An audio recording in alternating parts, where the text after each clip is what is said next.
আমি তো পড়লাম যে আমি এই কাজগুলো করতে চাই।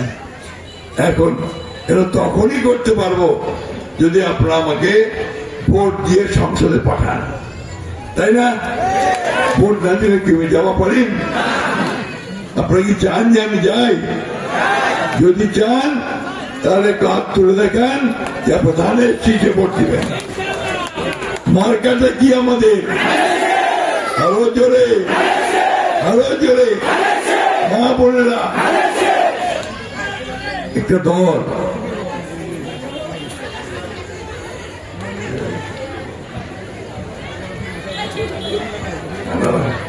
আমি একটা কথা বলি আপনাকে, এটা হচ্ছে যে একটা দল তারা ধর্মের নামে মানুষকে বিভ্রান্ত করার চেষ্টা করছে।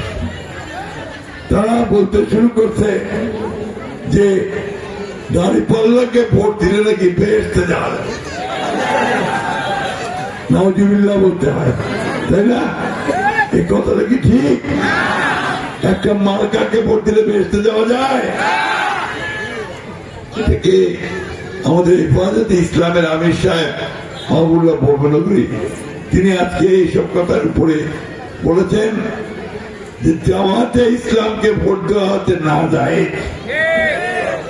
তাদের দলে তাদের সঙ্গে যে ছিল চরমনাই পীর সাহেব, উনি বলেছেন জামাতে ইসলাম হচ্ছে পৃথিবীর মধ্যে সবচেয়ে বড় মিথ্যাবাদী। এই একটা দলকে ভোট দিয়ে আমরা তো আমাদের ঈমান নষ্ট করে ফেলবো, ঠিক কিনা বলেন? তাই আমি অনুরোধ করব মা বোনদেরকে, ভাইদেরকে কোন বিভ্রান্ত না হয়ে দেশের উন্নয়নের জন্য, আমাদের ৭১ সালের স্বাধীনতাকে ধারণ করবার জন্য, ২৪ জুলাইয়ের যুদ্ধকে ধারণ করবার জন্য আসুন আমরা এই ১২ তারিখে তার মাত্র ২ দিন পরে আমরা ধানের শীষে ভোট দিয়ে আমাদের তারেক রহমানকে প্রধানমন্ত্রী করি এবং দেশে উন্নয়ন করি। বন্ধুগণ, শান্তিতে নিয়ে আসি, শান্তির